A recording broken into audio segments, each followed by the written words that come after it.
Barangay, ito po, gawa na po yung ating ID machine.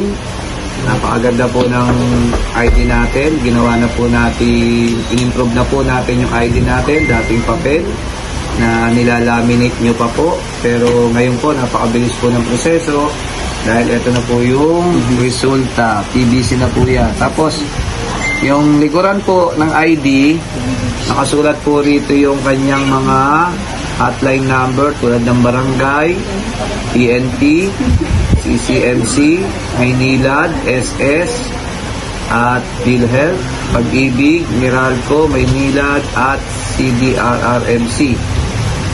At nandito rin po yung ambulance number ng Barangay 35 tsaka yung ambulansya ng City Hall. Kaya, ayan po, hindi na po tayo mahirap.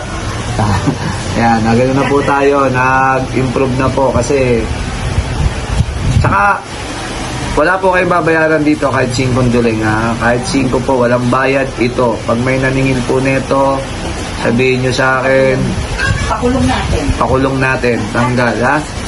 Kaya libre po, libre mga kababayan. Pwede na po kayong kumuha sa Monday, simula na po nito ng paggawa. At yung mga hindi pa po nakarehistro, syempre temporary ID lang po muna kayo, hindi pa kayo PBC. Ngayon kung dito po kayo nakatira talaga na matagal na po sa 35, ito po yung ID makukuha na. Kaya mabuhay po ang Barangay 35, lalo pa po natin pa-high-tikin yung ating barangay para mas mabilis po yung pagbuhay. Thank you so much at mabuhay kayong lahat.